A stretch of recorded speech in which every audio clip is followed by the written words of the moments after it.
waitress, forced to humiliate a humble doctor, doesn't know he's her daughter's only hope.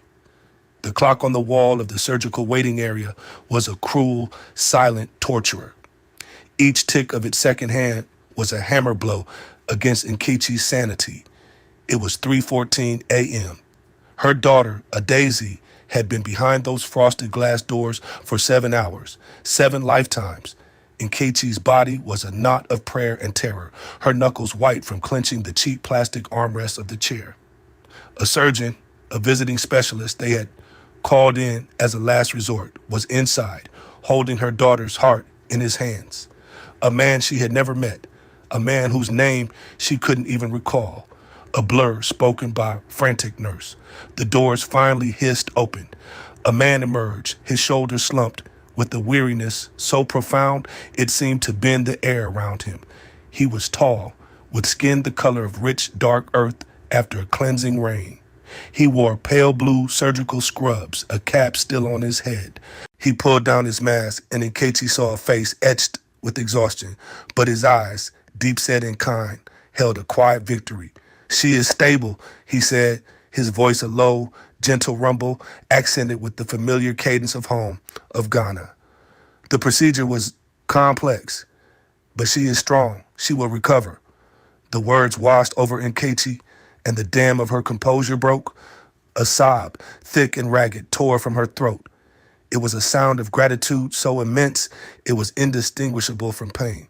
She tried to stand, to thank him, but her legs were water. He simply nodded, a gesture of profound understanding. He seemed to want no praise, no fanfare. He started to walk away, towards a small doctor's lounge to the side.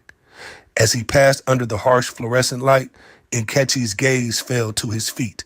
He had kicked off his surgical clogs just outside the operating room doors, and next to them, placed neatly against the wall, was a pair of men's work boots. They were old, leather cracked and worn, and they were caked in dried reddish-brown mud. A cold dread, colder than the fear for her daughter's life, washed over her. Her blood turned to ice. She knew those boots. The exact shade of Georgia clay clinging to the welt, the way the leather was scuffed at the toe. Her mind reeled, tumbling back 2 days to a brightly lit restaurant, the clinking of wine glasses, and the sharp, cruel voice of her manager. It was the moment her world had slipped, the moment she had been forced to become a weapon against a good man's dignity. And now she understood. The man she had wronged, the man she had publicly shamed, was the only man on earth who could have saved her child. If you believe in the power of grace and the quiet strength of humility, then subscribe to our channel. You won't want to miss how this story unfolds. Now let me take you back to where it all began. Nkechi's life was measured in bus schedules and tip envelopes. At 38, she carried the weight of 2 worlds on her slender shoulders. The memory of a vibrant, sun-drenched life in Enugu, Nigeria, and the relentless, grinding reality of Atlanta, Georgia. Her hands, though meticulously clean for her job, were a testament to her journey. The skin was rough, the nails cut short and practical. These were working hands, hands that had braided her daughter's hair, scrubbed floors, and now balanced trays of overpriced fusion cuisine for the wealthy elite of Buckhead. She lived in a small 2-bedroom apartment in Decatur, a world away from the glittering high-rises where she served her customers. The air in her home smelled of ogbono soup and the faint, clean scent of laundry detergent.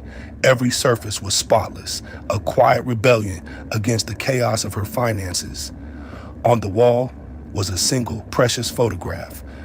Nkechi and her mother outside their family home in Enugu, their faces bright with laughter. Her mother, now an ancestor, was the source of Nkechi's strength, her voice a constant whisper in her ear, speaking in Igbo proverbs that were both comfort and compass. "A patient dog," she would say, "eats the fattest bone." Nkechi was trying to be patient, but the bones were getting thinner every day. The center of her universe, the sun her weary planet orbited, was her daughter, Adaeze. At 19, Adaeze was a miracle of grace and intelligence. She had her mother's luminous dark skin and her father's sharp, inquisitive mind. She was studying nursing at a community college, her textbooks stacked neatly on the small dining table that doubled as her desk. She dreamed of working in pediatric cardiology, a dream born from the fragility of her own heart. Adaeze had been born with a congenital heart defect, a tiny, treacherous flaw in the architecture of her life. It had been managed for years, with medication and careful monitoring, a shadow they had learned to live with. But the move to America for better opportunities had also meant navigating the labyrinthine American healthcare system. The insurance Nkechi had through the restaurant was a cruel joke, a high deductible plan that covered almost nothing. Every specialist visit, every echocardiogram was a fresh mountain of debt. Nkechi worked double shifts 6 days a week at Aura, a restaurant that prided itself on its exclusivity and minimalist decor. See, it was a temple of modern wealth where food was less about sustenance and more about performance. The patrons wore their money like armor, Rolex watches, Hermes scarves, and the easy, careless posture of people who had never worried about a utility bill. Nkechi was an invisible priestess in this temple, refilling water glasses, clearing plates, and smiling a smile that rarely reached her tired eyes. Her manager, Brenda, was the high priestess. Brenda was a woman sculpted from ambition and insecurity. Her beauty was a high-maintenance, expensive construction, a flawless weave of honey blonde extensions, nails sharpened into crimson claws, and a wardrobe of sharp, tailored dresses that cost more than Nkechi's monthly rent. She saw her staff not as people, but as extensions of the restaurant's brand. Appearance was everything. Perfection was the minimum standard. Brenda treated Nkechi with a particular kind of disdain. She seemed to resent Nkechi's quiet dignity, her unplaceable accent that Brenda simply labeled as vaguely foreign. Brenda's cruelty was rarely loud. It was a series of small, sharp cuts, a comment on Nkechi's worn but clean shoes, a sigh of exasperation if a glass was misplaced, a way of looking through her as if she were part of the furniture. Nkechi absorbed these cuts silently, her mother's voice reminding her, when a handshake goes beyond the elbow, it has become something else. She knew Brenda's behavior was something else entirely, a deep-seated unhappiness that she sprayed onto others like cheap perfume. One Tuesday afternoon, the Atlanta sky opened up and released a torrential downpour. The rain fell in thick gray sheets, turning the streets into shallow rivers. Nkechi had been on her feet for 6 hours, the lunch rush a frantic blur of orders and demands. A brief lull had settled over the dining room. It was that quiet in-between time, too late for lunch and too early for dinner. Only a few tables were occupied by lingering business people nursing espressos. The glass door of Aura swung open and a man stepped inside, bringing with him the smell of damp earth and rain. He was tall and lean, perhaps in his mid-50s. His face was kind, his dark skin glowing with a healthy sheen. His hair was a close-cropped cap of silver and black. He wore a simple polo shirt and khaki trousers, both slightly damp. But it was his feet that commanded attention. He wore a pair of sturdy work boots, the kind a farmer or a construction worker might wear, and they were thoroughly, unapologetically caked in thick red Georgia mud. He stood for a moment just inside the door, looking around not with the entitlement of the usual clientele, but with a gentle curiosity. He seemed to radiate a calm that was utterly at odds with the restaurant's tense, performative atmosphere. Nkechi, standing by the hostess stand, felt an immediate and inexplicable kinship with him. He looked like one of her uncles back in Enugu, a man who worked with his hands and carried his wisdom in his heart, not on his wrist. She offered him a small, genuine smile. Before she could speak, Brenda materialized from her office, her eyes zeroing in on the mud on the pristine white marble floor. Her face, usually a mask of professional pleasantry, tightened into a sneer of disgust. "Absolutely not," Brenda said, her voice low and sharp, a weaponized whisper. She didn't address the man directly. She spoke to Nkechi but her eyes were fixed on the boots as if they were a personal insult. What is this? We are not a public shelter. The man heard her. A flicker of surprise, perhaps a hint of disappointment, crossed his features, but he remained silent. He simply stood, waiting. Nkechi, Brenda snapped, her voice gaining volume. The patrons at the nearby tables began to look over. Handle this. I want him out. Now. Nkechi's heart sank. She looked from Brenda's cold, furious face to the man's calm, patient one. Ma'am, Nkechi began, her voice soft, he just came in. Perhaps he just wants a glass of water or to ask for directions. I don't care what he wants, Brenda hissed, stepping closer. The scent of her expensive perfume was suffocating. This is Aura, not a bus station. Look at him. He's filthy. His presence is actively lowering the value of our brand. Get him out, or you can follow him. The threat hung in the air, heavy and suffocating. Losing this job wasn't an option. Adaeze had a cardiology appointment next week. The rent was due. The fat bone her mother had promised felt a million miles away. Nkechi felt trapped, a pawn in Brenda's cruel game of class warfare. She took a deep breath and walked slowly towards the man. Every step was a betrayal of her own upbringing, of the respect for elders that was woven into the very fabric of her soul. She could feel the eyes of the other diners on her back, curious and judging. She stopped in front of him. She couldn't meet his eyes. She focused instead on the top button of his polo shirt. Sir, she said, her voice barely a whisper, I am so sorry. But my manager, she is asking you to leave. The man's gaze was not angry. It was filled with a deep, sorrowful understanding. He looked past Nkechi to Brenda, who stood with her arms crossed, a smug, triumphant smirk on her face. Then he looked back at Nkechi. He saw the shame in her downcast eyes, the slight tremor in her hands. He saw not an enemy, but a hostage. It's all right, my dear, he said, his voice kind. It is not your fault. But Brenda wasn't satisfied. She wanted a spectacle. She wanted total humiliation. Oh no, Nkechi, she called out, her voice now loud enough for the entire room to hear. That's not good enough. Tell him why he has to leave. Tell him this is a high-end establishment and we don't allow that in here. She gestured vaguely at his entire being, but her focus landed once more on the muddy boots. Tell him to take his dirt back to whatever ditch he crawled out of. The cruelty of the words stole Nkechi's breath. Gasps rippled through the few occupied tables. A woman in a Chanel suit looked horrified. A man in a tailored Brioni jacket shook his head in disgust. They were witnessing a blood sport, and they were all part of the audience. Nkechi felt tears prick the back of her eyes. She wanted the marble floor to swallow her whole. She looked up and finally met the man's eyes. They were pools of ancient calm.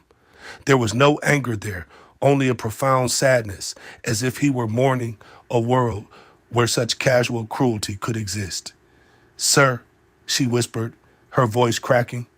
The words felt like poison on her tongue. My manager, she objects to your shoes. It was the most she could manage. The shame was a physical thing, a hot stone in her stomach. Leaning in so only he could hear, she added in a rush of Igbo, a language of home and heart. Biko, Bagara, Endo. Please forgive me. I am sorry. A flicker of recognition lit his eyes. He gave her the smallest, almost imperceptible nod.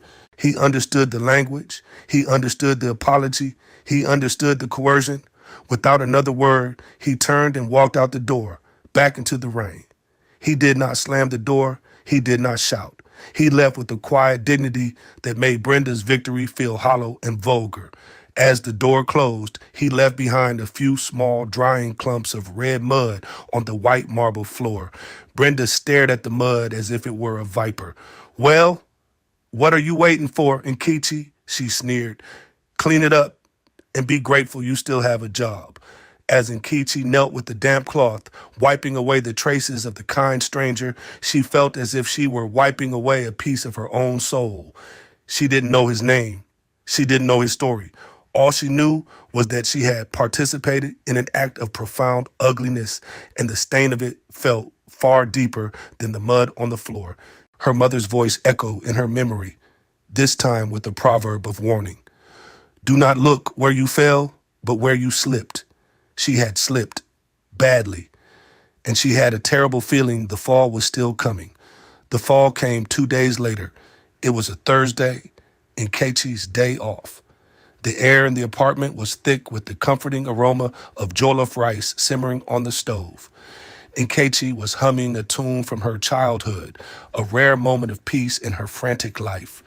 Adaeze was at the table, supposedly studying for an anatomy exam, but she was mostly scrolling through her phone, a small smile playing on her lips. The color in her cheeks was good today. Her breathing was even. For a few precious hours, Nkechi could almost forget the shadow that loomed over them. Mama, Adaeze said, not looking up from her phone. Did you know that the mitral valve has chordae tendineae, which are literally called heartstrings? Isn't that poetic? It is, Nkechi smiled, but not as poetic as you passing this exam so you can become a nurse and take care of your old mother. Adaeze laughed, a sound like wine chimes. I will, Mama, I promise. Then the laugh caught in her throat. It turned into a cough, a sharp, dry, hacking sound. The phone slipped from her hand and clattered onto the floor. Her eyes widened, a sudden panic dawning in them. She clutched her chest, her knuckles turning white. Adaeze? Nkechi said, her own heart lurching. Mama, I can't breathe. Adaeze gasped, her voice thin and reedy. Her face, which had been so full of life moments before, was rapidly draining of color, taking on a frightening grayish pallor. Nkechi flew to her side. The pot of jollof on the stove was instantly forgotten. Adaeze, my baby, look at me, breathe with me, in and out. But Adaeze's eyes were rolling back in her head. Her body went limp, slumping forward in the chair. The next hour was a blur of pure, adrenaline-fueled terror. The frantic call to 911, her voice shaking so badly she could barely give the address, the wail of the sirens growing closer, the paramedics bursting through the door, their faces grim and professional as they laid Adaeze on the floor, tearing open her shirt, attaching electrodes to her chest. The chaotic, terrifying ride in the back of the ambulance, the rhythmic whoosh of the ventilator, the only sound in a world that had gone silent with fear. At the hospital, time warped and stretched. Nkechi sat in a sterile, beige waiting room, the scent of antiseptic burning her nostrils. She filled out endless forms, her hand shaking so much she could barely write her own name. A chaplain came and spoke to her in soft, meaningless platitudes. Nkechi just stared through him, her mind a ceaseless loop of prayer. Chukwu, Biko, not my child. Take me, not my child. Finally, a young, tired-looking doctor with dark circles under his eyes came to find her. He led her into a small, windowless office that felt like a confession booth. Mrs. Okenwa, he began, his voice gentle but firm.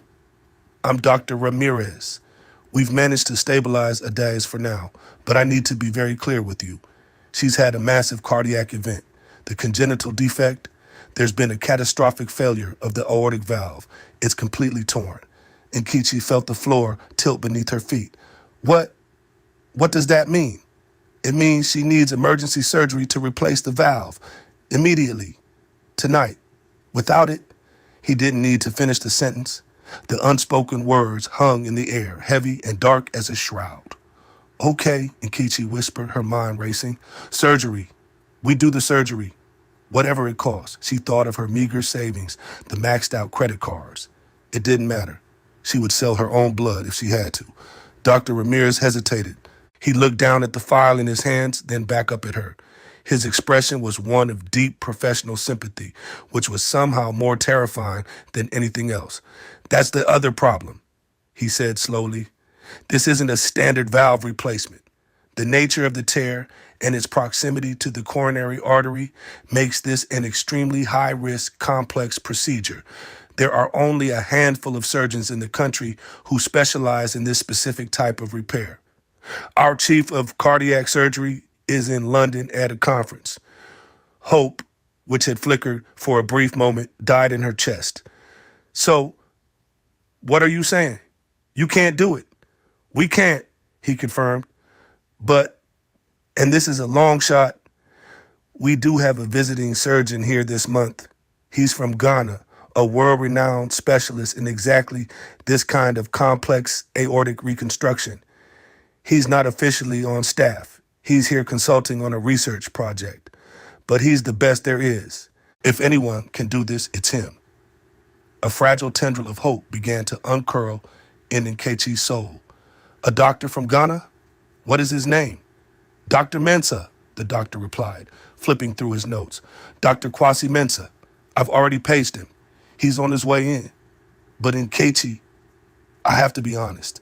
The hospital administration, the liability, getting him credentialed for an emergency surgery like this on such short notice is a nightmare. And the cost, he trailed off.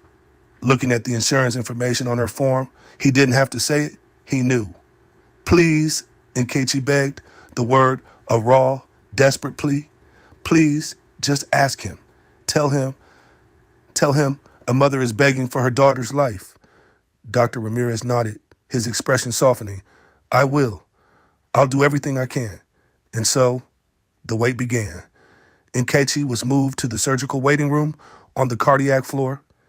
It was a purgatory of bad coffee and outdated magazines. For hours, there was no news. Every time a nurse walked by, Nkechi's head would snap up, her heart pounding. The clock on the wall became her enemy. 9 p.m., 10 p.m., 11 p.m. With every passing hour, she imagined her daughter's life slipping away. She called her cousin in Houston, her only family in the country, and left a tearful voicemail. She tried to pray, but her fear was a thick fog that scattered the words before they could form a coherent thought. She was alone, utterly and completely alone in a cold foreign country, her entire world lying behind a set of double doors, her fate in the hands of a stranger. Just before midnight, a nurse came for her. He's agreed to do it, she said, her voice full of a quiet awe. Dr. Mensah, he's in there now scrubbing in. He told the hospital administrator he'd assume all personal liability. I've never seen anything like it. Relief washed over Nkechi, so potent it almost brought her to her knees. Thank you, she sobbed. Oh, thank you. Don't thank me, the nurse said, patting her arm. He's a special one. Said he had to cancel a fancy dinner, but that some things were more important. The nurse smiled. Now, you just sit tight. This is going to be a long night. He's the best, but this is a marathon, not a sprint. And so Nkechi sat, and the clock ticked on. The marathon began. Each minute that passed was a testament to the battle being waged in the operating room. She pictured the surgeon, this Dr. Mensah from Ghana, a fellow African, a brother. She imagined him as a great man, a king in scrubs, his hands guided by God and decades of training. She built a shrine to him in her mind, a faceless, nameless savior to whom she owed an unpayable debt. The hours crawled by. 1, 2, 3. The waiting room emptied out until it was just Nkechi and the sleeping security guard. The fluorescent lights hummed. The coffee in her styrofoam cup grew cold. She drifted in and out of a restless, nightmare-filled sleep, always jolting awake with the same terrifying image of Adaeze's face, pale and still. 4 hours. 5, 6. Dawn was beginning to break, painting the sky outside the window in shades of gray and pale pink. Nkechi felt hollowed out, scraped clean by fear and exhaustion. She had no more tears to cry, no more prayers to offer. She was just a vessel of pure, silent waiting. 7 hours. The doors to the operating room finally hissed open. The sound was like a gunshot in the silent hallway. Nkechi shot to her feet, her heart seizing in her chest. A man emerged. He was tall, his shoulders slumped with a weariness that seemed bone deep. He wore pale blue surgical scrubs and a cap.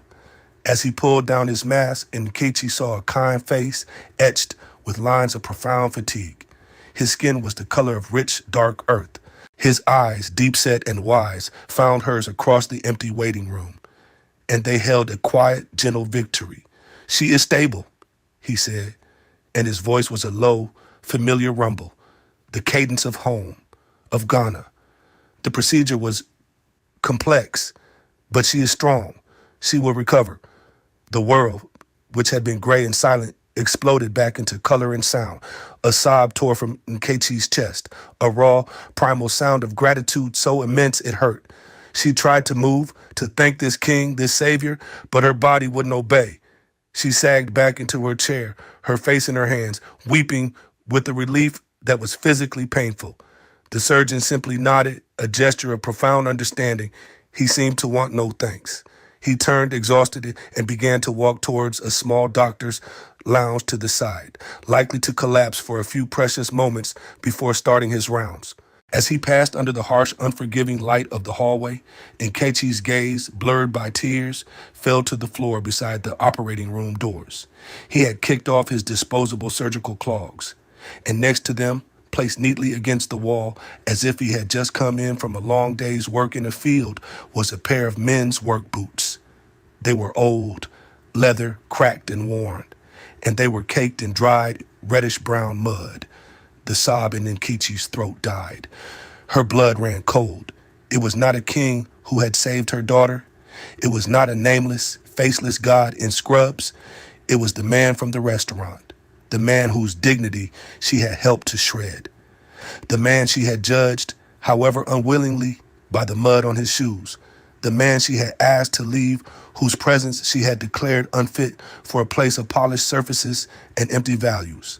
The memory crashed into her with the force of a physical blow, Brenda's sneering face, the amused, pitying looks of the other diners, her own whispered, shame-filled words, and his eyes, the deep, sorrowful understanding in his eyes.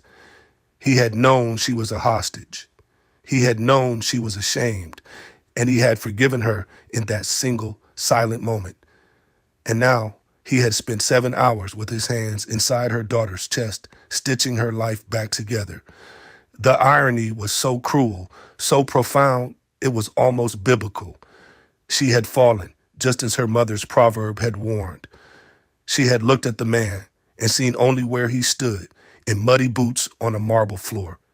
She had failed to see where he had slipped from, a place of such profound grace and humanity that he could walk out of a storm of humiliation, and then, 2 days later, walk into a storm of a different kind to save the daughter of one of his tormentors, Dr. Mensah. The name clicked into place, the visiting surgeon from Ghana. He hadn't been coming from a ditch. The nurse had said he'd canceled a fancy dinner, but looking at the mud on his boots, Nkechi now understood. He hadn't been at a dinner. He had been somewhere else before that, volunteering perhaps, working in a community garden, building something, doing something real, something that connected him to the earth before he was meant to go and sit amongst the wealthy of Atlanta. The shame that washed over her was a physical sickness. It was worse than the fear she had felt for Adaze's life. Fear was a clean pain. This was a dirty, ragged wound, a wound to her very soul. She had failed a test she didn't even know she was taking. Later that day, after she had seen Adaeze in the recovery room, pale but breathing evenly, her heart beating a strong, steady rhythm on the monitor beside her bed, Nkechi walked through the hospital in a daze. She needed to find him. She needed to fall on her knees and beg for a forgiveness she in no way deserved. She found him in the hospital cafeteria, sitting alone at a small table. He was still in his scrubs, a cup of tea held in his large, steady hands. He looked up as she approached, and his eyes showed no surprise, no anger, only that same unnerving calm. Nkechi stopped in front of his table. The words wouldn't come. What could she possibly say? Thank you for saving my child after I treated you like dirt. The inadequacy of language had never been so apparent. Tears streamed down her face. The boots, she whispered, her voice hoarse. I saw your boots. Dr. Mensah's expression softened. He gestured to the empty chair opposite him. Please, he said. Sit. Nkechi sank into the chair. I knew it was you, Dr. Mensah said quietly. When Dr. Ramirez told me the patient's name was Adaeze Okenwa and that her mother was Nkechi, I remembered your name from your uniform. I remembered your face. This was somehow worse. He had known. He had walked into that operating room for 7 hours, knowing exactly whose daughter he was fighting for. Why? Nkechi asked, the word a shattered piece of glass. Why would you do that for me? After what I, after what we did? Dr. Mensah took a slow sip of his tea. He looked at her, his gaze steady and clear. What you did? He asked gently. My dear, you did nothing but what you were forced to do to keep your job. I heard your apology. I heard it in English, and I heard it in your mother tongue. The second one is the one that mattered. You were in an impossible position. He paused, his eyes distant for a moment. As for the manager, her anger is not about me. It is a sickness in her own soul. Pity her. Do not hate her. He leaned forward slightly. And why did I do it? Because a child needed me. A mother was afraid.